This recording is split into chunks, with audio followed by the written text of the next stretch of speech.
नमस्कार बच्चों, मैं दीपिका त्रिपाठी जीजीआईसी सिंगार नगर से आप सबको वाणिज्य विषय के बारे में बताने जा रही हूँ। हमारा आज का टॉपिक है बही खाता के पहले पार्ट से अंतिम खाते। तो अंतिम खाते के पहले तीन भाग हम देख चुके हैं। अब यहाँ पर हम चौथा भाग देखेंगे जिसमें हम संपत्तियों और दायित्वों को क्रमानुसार लिखने के तरीके सीखेंगे और अभ्यास प्रश्न देखेंगे। ठीक है बच्चों? तो बच्चों, अब तक हमने जाना कि आर्थिक चिट्ठा से आशय क्या होता है। उसके बाद दूसरा, आर्थिक चिट्ठे की विशेषताएं, आर्थिक चिट्ठा बनाने के उद्देश्य, लाभ हानि खाता तथा आर्थिक चिट्ठा में अंतर, संपत्ति का आशय एवं वर्गीकरण, दायित्व का आशय एवं वर्गीकरण। तो ये सारे पॉइंट्स हमने इसके पहले वाले भाग में देखे थे। अब हम इसके आगे वाला भाग देखेंगे। बच्चों, हमारे अध्याय की रूपरेखा है संपत्तियों और दायित्वों को तरलता के क्रमानुसार लिखने के तरीके, उसके बाद तरलता के क्रमानुसार आर्थिक चिट्ठे का प्रारूप, अगला है संपत्तियों और दायित्वों को स्थिरता के क्रमानुसार लिखने के तरीके, स्थिरता के क्रमानुसार आर्थिक चिट्ठे का प्रारूप, और अंत में हम अभ्यास प्रश्न करेंगे। ठीक है बच्चों?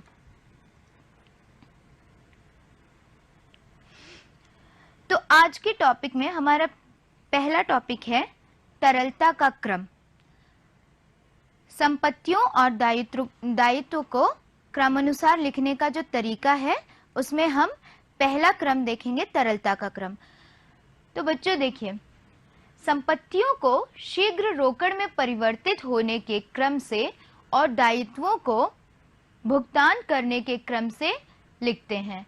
अर्थात जिस संपत्ति का मूल्य सबसे पहले वसूल हो सकता है उसे सबसे पहले लिखा जाता है, और फिर वसूली में जिस क्रम से समय लगता है उसे उसी क्रम में संपत्तियों को दिखाया जाता है। अर्थात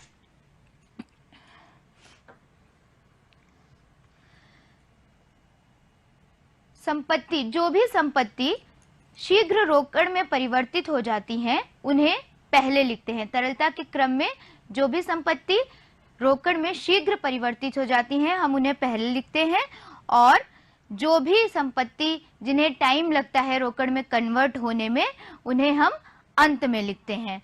इसी तरह से दायित्व विधि को तरलता का क्रम कहते हैं।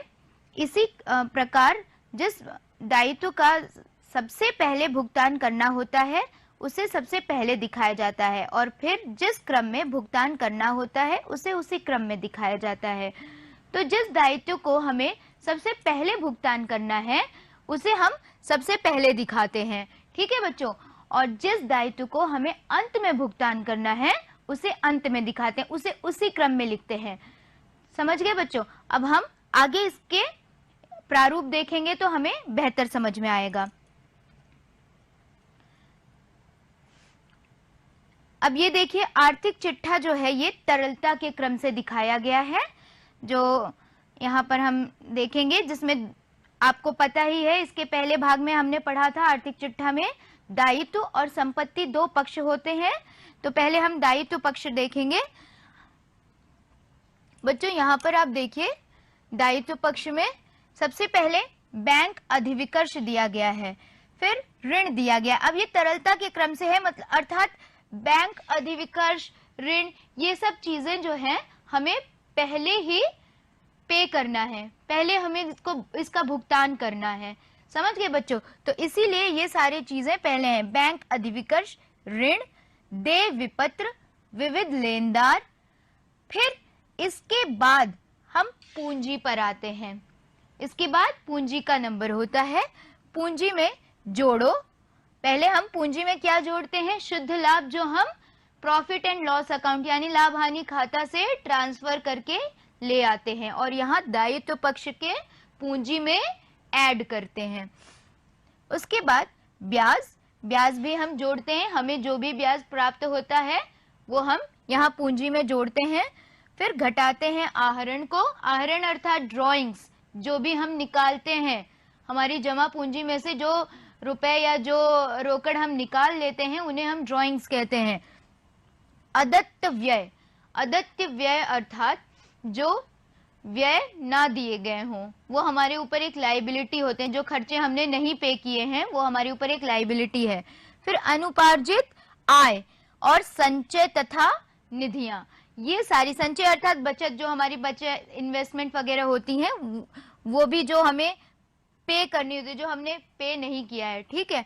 तो ये सारी चीजें जो हैं ये दायित्व के अंतर्गत हम लिखते हैं। और इसी क्रम में तरलता में जो हमें पहले पे करना रहता है, जैसे हम बैंक अधिविकर्ष सबसे पहले दे रहे हैं, उसके बाद ऋण देंगे, देय विपत्र, विविध लेनदार, तो ये इसी क्रम में आएगा, ठीक है। अब हम आते हैं संपत्ति के पक्ष में। संपत्ति के पक्ष में देखिए, सबसे पहला है रोकड़ हाथ में। तो ये जो है रोकड़ हाथ में है, ये शीघ्र रोकड़ में परिवर्तित हो जाता है ना। उसके बाद रोकड़ बैंक में, बैंक से निकाल लें तो ये भी रोकड़ में ही परिवर्तित। फिर प्राप्य, विपत्र, विनियोग, अंतिम रहतिया, विविध लेनदार, सामग्री, मोटर गाड़ी, फर्नीचर, फिर भूमि व भवन, ख्याति, ख्याति जानते हैं, नेम एंड फेम होता है, गुडविल होती है जो कंपनी की, उसे हम ख्याति कहते हैं।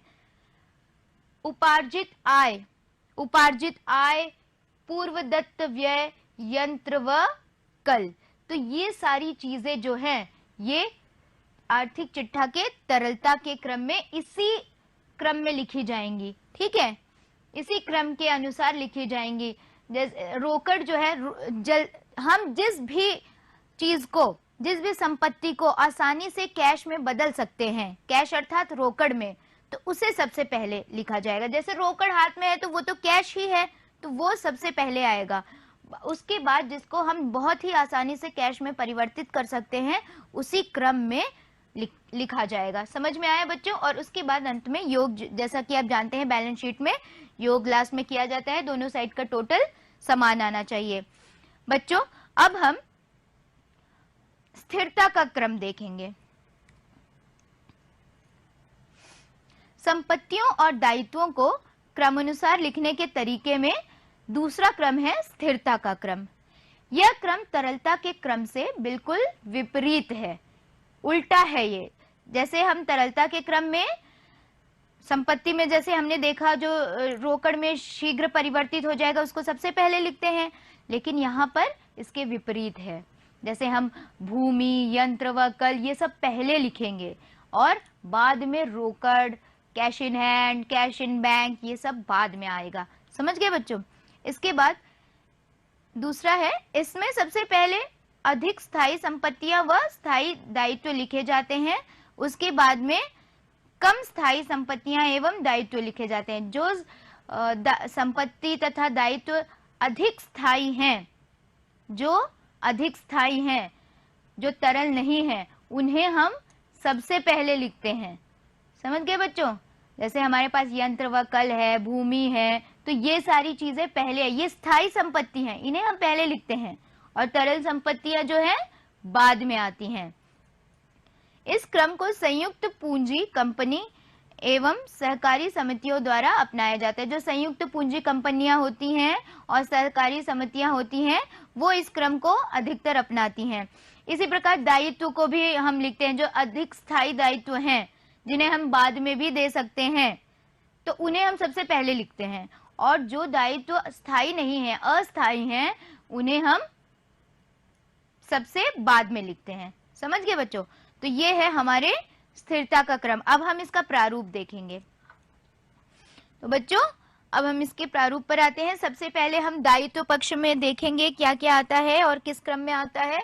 अब देखिए बच्चों, स्थिरता के क्रम में हमेशा हम पहले पूंजी लिखते हैं। समझ गए बच्चों?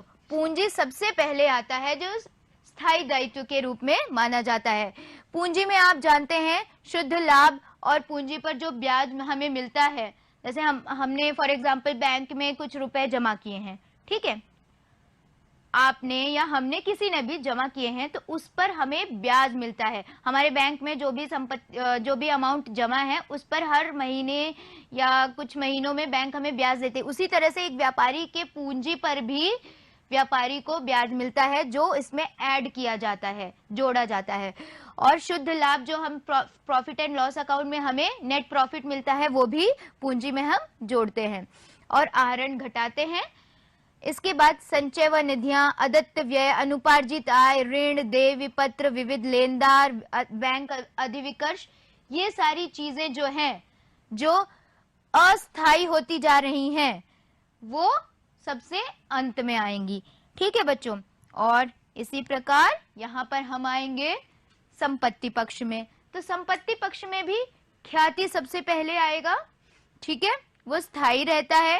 फिर भूमि व भवन जो है वो भी स्थायी संपत्ति है। यंत्र व कल, फर्नीचर, मोटर गाड़ी, फिर सामग्री, अंतिम रहतिया, विविध लेनदार, प्राप्य विपत्र, फिर उपार्जित आय, पूर्वदत्त व्यय, रोकड़ बैंक में, रोकड़ हाथ में। तो ये सारी चीजें जो हैं, यहाँ पर भी देखिए जो स्थायी संपत्ति है वो सबसे पहले आ रही हैं। जो अधिक स्थायी हैं वो संपत्तियां सबसे पहले आ रही हैं और इसके विपरीत जो कम स्थायी हैं वो उसके बाद में आ रही हैं।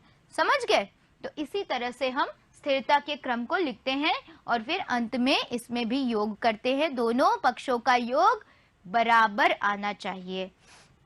तो ये था हमारा आर्थिक चिट्ठे को क्रमानुसार लिखने के तरीके, जिसमें दो तरीके हैं। पहला है तरलता के क्रमानुसार और दूसरा है स्थिरता के क्रमानुसार। समझ गए बच्चों? अब हम अपने अगले टॉपिक पे आते हैं। अगला टॉपिक है हमारा अभ्यास प्रश्न। तो बच्चों अब हम अपने प्रश्न पर आते हैं। तो यहाँ पर देखिए, सबसे पहले विक्रय दिया गया है। विक्रय अर्थात सेल्स। ठीक है बच्चों, सेल्स है 41,200, 41,200। रोकड़ शेष अर्थात रोकड़ शेष को हम कहते हैं कैश बैलेंस।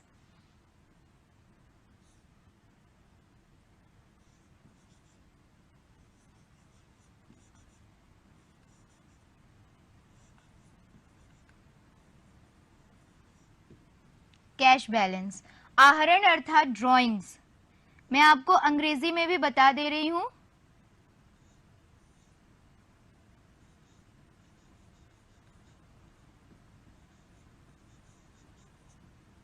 पूंजी अर्थात कैपिटल।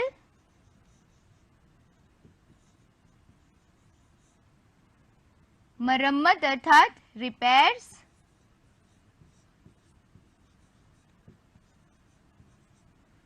डाक व्यय पोस्टल एक्सपेंसेस। कार्यालय व्यय ऑफिस एक्सपेंसेस। मोटर गाड़ी व्हीकल्स। ब्याज दिया मतलब ब्याज जो दिया गया है। ओके, ब्याज क्या होता है? Interest paid.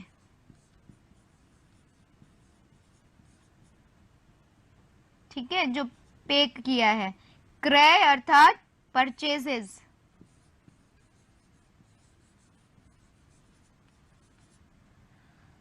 यहाँ पर फर्नीचर है। फर्नीचर को तो आप जानते हैं, इंग्लिश में फर्नीचर ही कहते हैं। स्कंद अर्थात ओपनिंग स्टॉक।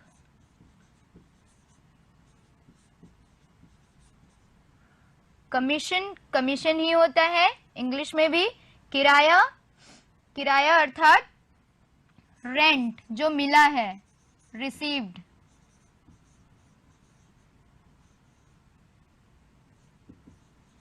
Rent received. ऋणी अर्थात डेटर्स। विक्रय वापसी, सेल्स रिटर्न्स।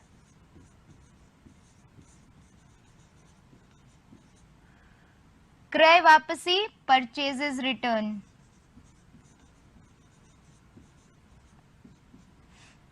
बैंक से ऋण, बैंक से ऋण मतलब बैंक से जो हमने कर्ज लिया है, बैंक लोन जिसे इंग्लिश में कहते हैं, बैंक लोन। ओके, और नेक्स्ट है मजदूरी तथा वेतन, वेतन, वेजेस एंड सैलरीज। ठीक है बच्चों, और ये है अंत में अंतिम रहतिया मतलब क्लोजिंग स्टॉक। ओके, तो ये सारी चीजें हमें दी गई हैं। तो अब हम इससे क्या करेंगे, अपना व्यापार खाता सबसे पहले बनाएंगे। हमने सीखा है ना, अंतिम खातों में सबसे पहले व्यापार खाता बनाया जाता है, फिर लाभ हानि खाता और अंत में आर्थिक चिट्ठा। तो अब हम अपना व्यापार खाता बनाएंगे। बच्चों यहाँ पर देखिए, यहाँ पर आपको इसका आंसर भी दिया हुआ है, जो मैं एक बार आपको अंग्रेजी में भी करके दिखाऊंगी इसी में। ठीक है, तो देखिए यहाँ पे सबसे पहले व्यापार तथा लाभ हानि खाता ऋणी 31 मार्च 2015 को समाप्त होने वर्ष का, और इंग्लिश में यही चीज लिखेंगे आप, trading and profit and loss account for the year ending 31 March 2015। Okay, ये अंग्रेजी में आप इसका हेडिंग ऐसे लिखेंगे। और फिर यहाँ पर देखिए एक ही में बनाया गया है, एक ही कॉलम में profit and loss, trading account और प्रॉफिट एंड लॉस अकाउंट भी बनाया गया। ऊपर जो है ये आपका profit and loss, sorry trading account है, और नीचे जो है ये आपका प्रॉफिट एंड लॉस अकाउंट है। समझ गए बच्चों, क्योंकि दोनों में एक ही कॉलम होता है विवरण का और अमाउंट का, और ऋणी और धनी पक्ष होते हैं। समझ गए, तो दोनों चीजें एक ही में बना सकते हैं हम। अब देखिए विवरण है, तो यहाँ पर ये ट्रेडिंग अकाउंट है, ये ऊपर वाला यहाँ तक जहाँ पे योग दिख रहा है आपको, यहाँ तक आपका ट्रेडिंग अकाउंट है। फिर नीचे से ये प्रॉफिट एंड लॉस अकाउंट है, ये व्यापार खाता और ये लाभ हानि खाता। तो क्वेश्चन में हम देखेंगे, क्वेश्चन में हमारे पास सबसे ट्रेडिंग अकाउंट बनाने में हमें सबसे पहले चाहिए ओपनिंग स्टॉक, दैट इज प्रारंभिक रहतिया। ठीक है, तो प्रारंभिक रहतिया देखिए यहाँ पर है हमारे पास, कंद को हम ओपनिंग स्टॉक भी कहते हैं, प्रारंभिक रहतिया। ठीक है, तो ये है 18,000। ये देखिए बच्चों, प्रारंभिक रहतिया हमने यहाँ पर 18,000 लिख दिया। ये है हमारा ओपनिंग स्टॉक। अब आते हैं ओपनिंग स्टॉक के बाद हम क्रय लिखते हैं ना बच्चों। यहां पर देखिए क्रय हमारे पास कहां पर है, ये रहा क्रय, क्रय 18,000 है। तो यहां पर क्रय का 18,000।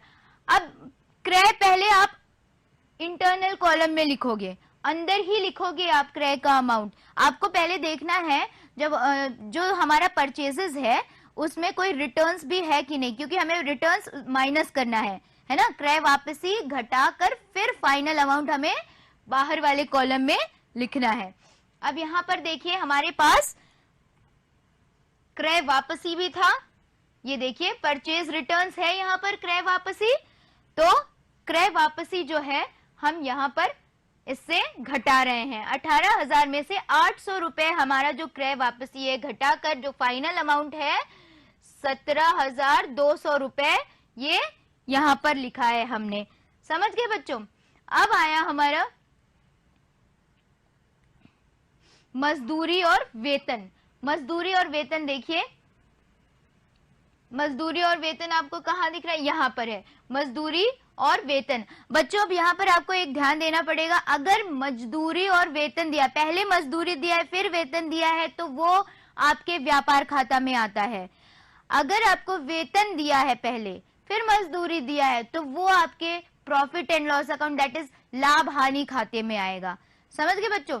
तो अगर वेजेस पहले दिया है तो ध्यान रखना वो आएगा आपके ट्रेडिंग अकाउंट में। तो हमें यहाँ पे मजदूरी दिया गया है तो मजदूरी जो है हम अपने ट्रेडिंग अकाउंट में लिखेंगे। तो यहाँ पर देखिए मजदूरी का, अंग्रेजी में यही लिखते, तो यहाँ पे देखिए प्रारंभिक रहतिया का है तो अंग्रेजी में हम टू ओपनिंग स्टॉक लिखेंगे। ओके, उसके बाद इसमें क्रय वापसी माइनस करके हम यहाँ पे फाइनल अमाउंट लिख रहे हैं। क्रय का जो है ना, टू परचेजेस लिखेंगे, टू परचेजेस, ठीक है। उसके बाद परचेजेस में हम परचेज रिटर्न्स माइनस करके यहाँ पर लिख रहे हैं, और ये ओपनिंग स्टॉक का अमाउंट है। फिर मजदूरी और वेतन हमारा 2000 आया, और उसके बाद हम अपने क्रेडिट कॉलम में आ जाते हैं।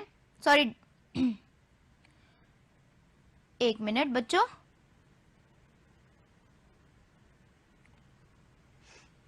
अब देखिए यहाँ पर सेल्स हम देखेंगे, ठीक है। सेल्स कहां पर है? विक्रय। सेल्स सबसे पहले दिया गया 41,200, जो हम धनी पक्ष में लिखेंगे। देखिए विक्रय से है ना, बाय सेल्स, अंग्रेजी में यही आ जाता है, बाय सेल्स। तो यहाँ पर देखो सेल्स भी आप सबसे पहले इंटरनल कॉलम में लिखोगे, अंदर लिखोगे सेल्स, क्योंकि सेल्स में भी आपको देखना है अगर कोई सेल्स रिटर्न है तो आप उसको पहले माइनस करोगे, ठीक है। तो सेल्स रिटर्न माइनस किया और यहाँ पर लिख दिया 40,000। उसके बाद अंतिम रहतिया से, ठीक है, अंतिम रहतिया भी 30,000 आपको दिया गया है, आप देख सकते हो। अंत में अंतिम रहतिया दिया गया है 30,000, तो ये आपका यहाँ पर 30,000 जो है यहाँ पर लिखोगे, ठीक है। Closing stock, by closing stock. उसके बाद अब आप सबका टोटल करोगे, तो पहले आप क्रेडिट साइड का टोटल करोगे, धनी पक्ष का टोटल करोगे, तो आप उसके बाद ऋणी पक्ष का टोटल करोगे। जिसका टोटल ज्यादा आता है, जिसका योग ज्यादा आता है वो देखना है आपको। तो इसका यहाँ पर क्रेडिट साइड का योग ज्यादा आया, धनी पक्ष का योग ज्यादा आया, और यहाँ पे 70,000 आया। 70,000 में से हम यहाँ देखेंगे ऋणी पक्ष का योग। ऋणी पक्ष में हमने ये लिखा था ओपनिंग स्टॉक, फिर परचेज माइनस परचेज रिटर्न लिखा था, और उसके बाद मजदूरी और वेतन। तो इन तीनों को हमने जोड़ा। इन तीनों को जोड़ने के बाद हमने जो ये फाइनल अमाउंट है 70,000, इससे घटाया तो हमें 32,800 मिला। जो 32,800 हमें मिला है, जो यहाँ पर कम हो रहा था 32,800, वो है हमारा सकल लाभ। समझ गए बच्चों? वो होता है सकल लाभ। तो सकल लाभ नीचे ले आए, अर्थात gross profit brought down, sorry carried down, gross profit carried down English में लिखेंगे CD, अर्थात कैरिड डाउन, ठीक है। ग्रॉस प्रॉफिट कैरिड डाउन, इतना हमारा ग्रॉस प्रॉफिट आया। अब इसी तरह से हम प्रॉफिट एंड लॉस अकाउंट के इसमें अमाउंट डालेंगे, मरम्मत का, ठीक है, फिर डाक व्यय, जितने भी व्यय हैं सब आपके ऋणी पक्ष में आते हैं। तो सारे व्यय हमने यहाँ पर डाले, ठीक है। इसका अंग्रेजी में आपको बता चुकी हूँ, यहाँ पर हमने सारे व्यय लिखे हैं। और यहाँ पर देखिए सकल लाभ जो हमें यहाँ पर मिला था, तो ये हमें यहाँ पर ये ऋणी पक्ष में मिला था, तो हम प्रॉफिट एंड लॉस अकाउंट में इसको धनी पक्ष में लेकर आएंगे। लाभ हानि खाते में कहा, धनी पक्ष में हम सबसे पहले सकल लाभ लेकर आएंगे। उसके बाद जो किराया, प्राप्त किराया मिला, हमारा वो इनकम है, एक्सपेंडिचर नहीं है, तो इनकम जो है हम यहाँ पर लिखेंगे धनी पक्ष में, और जितने एक्सपेंडिचर हैं वो हम ऋणी पक्ष में लिखेंगे। तो वो सारा चीजें वो सारी एक्सपेंडिचर्स हमने यहाँ पर लिख ली हैं, यहाँ से यहाँ तक। और यहाँ पर देखिए अब हम दोनों पक्षों का योग करेंगे। तो पहले यहाँ पर जो कम अमाउंट्स हैं, देखिए दो ही मदे हैं, तो दोनों मदों का हमने टोटल किया तो 34,800 आया। फिर हम इन सारी मदों का टोटल कर रहे हैं। इन सारी जो मदों का टोटल है वो करने पर 34,800 से कम आ रहा है, तो इनका योग इससे कम आ रहा है। तो ये जो टोटल है, इस टोटल से इसका योग जो है हम माइनस करेंगे, घटाएंगे। समझ गए बच्चों? तो ये योग घटाने के बाद हमें जो बैलेंस मिलता है तो वो इन दोनों योगों को बराबर करता है। दोनों साइड का योग जो होता है बराबर होना चाहिए, तो दोनों को बराबर करके हमें ये यहाँ पर शुद्ध लाभ मिलता है। ठीक है, समझ गए बच्चों? तो जो योग बचा हुआ है वो हमारा शुद्ध लाभ है, दैट इज नेट प्रॉफिट। अब हम आते हैं अपने बैलेंस शीट पे। बैलेंस शीट में देखिए बच्चों, बैंक ऋण जो आया ये यहाँ पर जो है तरलता के क्रम से बनाया गया है। बैंक ऋण सबसे पहले लिखा गया, उसके बाद पूंजी। पूंजी में पूंजी था हमारा 64,000, जिसमें हमने शुद्ध लाभ ऐड किया है। शुद्ध लाभ ऐड करने के बाद 80,000 हमें मिला। शुद्ध लाभ है 16,000, 80,000 हमें टोटल मिला। 80,000 में से ड्राइंग को हम माइनस करते हैं, आहरण को जो हम निकाल लेते हैं, तो 2,000 मिला। ठीक है, तो यहाँ पर 78,000 हो जाता है पूंजी का अमाउंट, ये है 78,000। और अब देखिए रोकड़, यहाँ पर संपत्ति के कॉलम में देखेंगे तो रोकड़ हाथ में हमारे 8,000, ऋणी अर्थात जो देनदार हैं डेटर्स 11,200, अंतिम रहतिया 30,000, मोटर गाड़ी 16,000, फर्नीचर जो है 24,000। तो इन सब को हम ऐड करेंगे, यहाँ पर इसको और यहाँ पर इसको, सबको ऐड करेंगे तो दोनों का योग जो है 82,000 आना चाहिए, मतलब दोनों का योग बराबर आना चाहिए। तो ये हमारा बैलेंस शीट बन गया, समझ गए। और ये जो शुद्ध लाभ है हम प्रॉफिट एंड लॉस अकाउंट से लेकर आए हैं। यहाँ पर जो शुद्ध लाभ है ये इसको पूंजी में हम ऐड करेंगे, समझ गए। तो ये हमारा शुद्ध लाभ ऐड हो गया दोनों साइड। तो ये 82,000 हमारा, हमें इसका योग मिला है आर्थिक चिट्ठे का।